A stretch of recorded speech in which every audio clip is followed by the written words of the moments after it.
പ്രിയപ്പെട്ടവരെ, മീരയാണ്. സ്ത്രീകൾക്ക് കിടപ്പറയിൽ സുഖം ലഭിക്കുന്ന ചില കാര്യങ്ങളാണ് ഇന്ന് മീര പറയുന്നത്. ലൈംഗികത എന്നത് ഒരു ശാരീരിക സുഖം മാത്രമല്ല, അല്ലെ? ഇതിന് മാനസികമായ ഗുണങ്ങളും ഉണ്ട്.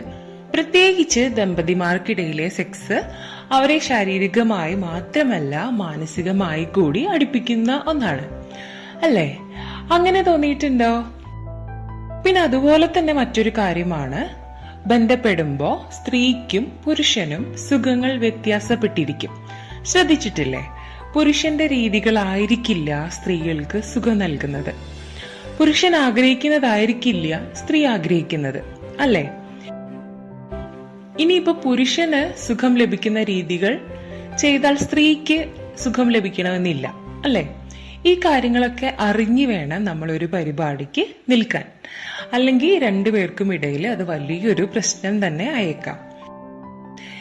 ഈ വിവാഹബന്ധം വേർപിരിയുന്നതും അതുപോലെ തന്നെ മറ്റു ബന്ധങ്ങളിലേക്ക്, അതായത് സ്ത്രീ ആയാലും പുരുഷനായാലും അവിഹിത ബന്ധത്തിലേക്കൊക്കെ കൊണ്ടെത്തിക്കുന്നത് കിടപ്പറയിലെ ഈ ഒരു കളിപ്രശ്നം തന്നെയാണ്. അത് ആരും പുറത്തു പറയുന്നില്ല എന്ന് മാത്രമാണ്. പുരുഷന്മാരെ സംബന്ധിച്ചിടത്തോളം അവർ പെട്ടെന്ന് തന്നെ ഒരു പരിപാടിയുടെ മൂഡിലെത്തും.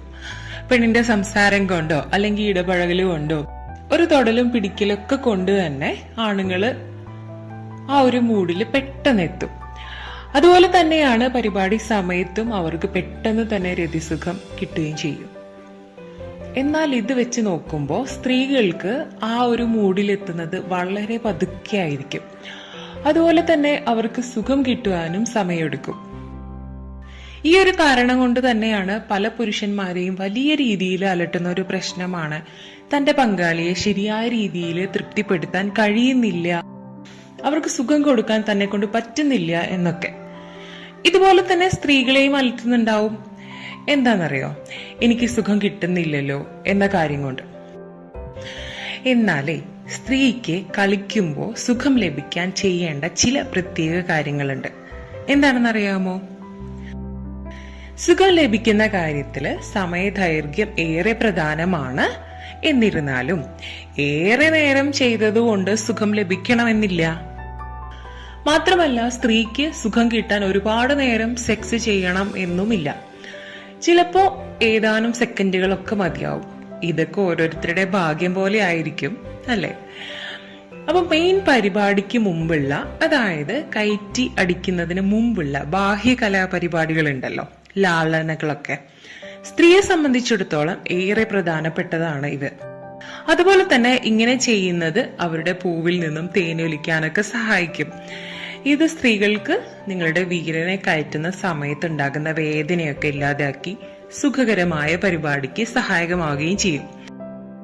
അപ്പൊ ലാളനയും തഴുകലും എല്ലാം സ്ത്രീകളുടെ ലൈംഗികതയിൽ ഏറെ പ്രധാനപ്പെട്ടതാണ് എന്ന്. പിന്നെ ചില പ്രത്യേക പൊസിഷനുകളൊക്കെ സ്ത്രീകൾക്ക് എളുപ്പം സുഖം കിട്ടാൻ സഹായിക്കുന്നവയാണ് കേട്ടോ. പൊസിഷനുകൾ തിരഞ്ഞെടുക്കുമ്പോൾ ഒന്ന് ശ്രദ്ധിക്കണം. എന്താണെന്ന് വെച്ചാല്, സ്ത്രീയുടെ ഭാരം അവള് തന്നെ താങ്ങേണ്ടി വരുന്ന രീതിയൊക്കെ തിരഞ്ഞെടുക്കുമ്പോൾ അതൊന്ന് പ്രത്യേകം ശ്രദ്ധിക്കണം. പ്രത്യേകിച്ചും കുനിഞ്ഞു നിർത്തി ബാക്കിൽ നിന്ന് അടിക്കുന്ന ഒരു സംഭവം ഉണ്ടല്ലോ, അത് സ്ത്രീക്ക് സുഖം കിട്ടാനുള്ള സാധ്യത വളരെ കുറവാണ്. അപ്പൊ പൊസിഷനുകൾ തിരഞ്ഞെടുക്കുമ്പോൾ ഈ കാര്യം ഒന്ന് പ്രത്യേകം ശ്രദ്ധിക്കണം. അതുപോലെ തന്നെ സ്ത്രീയെ സംബന്ധിച്ച് മറ്റൊരു കാര്യം കൂടി വളരെ പ്രധാനമാണ്.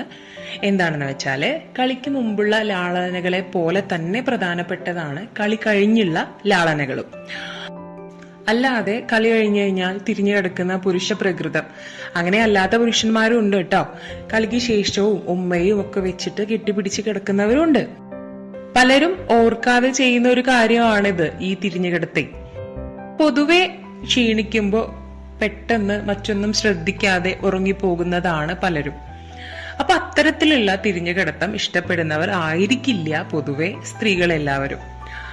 അതുപോലെ ഒന്നിലേറെ തവണ രതിമൂർച്ച ഇഷ്ടപ്പെടുന്നവരായിരിക്കും സ്ത്രീകൾ. അതുകൊണ്ട് പുരുഷന്മാരെ പോലെ തന്നെ വ്യത്യസ്ത ഇടങ്ങളിൽ വ്യത്യസ്ത രീതിയിൽ പരീക്ഷിക്കാൻ ഇഷ്ടപ്പെടുന്നവരും ആയിരിക്കും. നാക്കുകൊണ്ടുള്ള കളിയൊക്കെ പൊതുവെ എല്ലാ സ്ത്രീകൾക്കും ഇഷ്ടപ്പെടുന്ന ഒന്നാണ്. ഈ ഇടങ്ങളും രീതികളൊക്കെ തിരഞ്ഞെടുക്കുമ്പോൾ രണ്ടുപേർക്കും ഇഷ്ടവും താല്പര്യവും തോന്നുന്നത് വേണം തിരഞ്ഞെടുക്കാനായിട്ട്. അല്ലെങ്കിൽ ഒരാൾ ഇഷ്ടപ്പെടുന്നത് മറ്റൊരാൾക്ക് ചെയ്തു കൊടുക്കാൻ താല്പര്യമില്ല എന്നുണ്ടെങ്കിൽ അവിടെ ആകെ പ്രശ്നമായിരിക്കും അല്ലെ. അപ്പൊ രണ്ടുപേർക്കും കൂടി എന്താ പറയാ, താല്പര്യമുള്ള കാര്യങ്ങൾ, ഇഷ്ടവും താല്പര്യവും ഒക്കെ നോക്കിയിട്ട് തിരഞ്ഞെടുക്കാനായിട്ട് ശ്രമിക്കുക. പിന്നെ ഒന്ന് നിങ്ങൾ മനസ്സിലാക്കുക, കിടപ്പറയിലും പുരുഷൻ കാര്യങ്ങൾ നിയന്ത്രിക്കാതെ സ്ത്രീക്ക് കൂടി നിയന്ത്രിക്കാനുള്ള അവസരം നൽകുക. പരിപാടിക്കിടയിൽ ആരും ആരുടെയും അടിമയല്ല എന്ന തോന്നല് എല്ലാ കാര്യത്തിലും ഗുണം ചെയ്യും. അപ്പൊ എന്താണ്, മീരയുടെ വീഡിയോ ഇഷ്ടപ്പെട്ടോ? അപ്പൊ ഇഷ്ടപ്പെട്ടാല് പിന്നെ എന്നും പറയുന്നത് പോലെ തന്നെ ചാനല് സബ്സ്ക്രൈബ് ചെയ്യുക, വീഡിയോ ലൈക്ക് ചെയ്യാൻ മറക്കരുത് കേട്ടോ. പിന്നെ അതുപോലെ തന്നെ ചാനല് സബ്സ്ക്രൈബ് ചെയ്യുക, കൂടെയുള്ള ബെല്ലൈക്കൺ ക്ലിക്ക് ചെയ്തിട്ട് അതിലെ നോട്ടിഫിക്കേഷൻ ഓൺ ചെയ്ത് വെക്കണം. അപ്പോഴാണ് മീര അപ്ലോഡ് ചെയ്യുമ്പോൾ അപ്പോൾ നിങ്ങൾക്ക് നോട്ടിഫിക്കേഷൻ കിട്ടുള്ളൂ. അപ്പൊ പുതിയൊരു വീഡിയോയിലൂടെ കാണാം. ബൈ.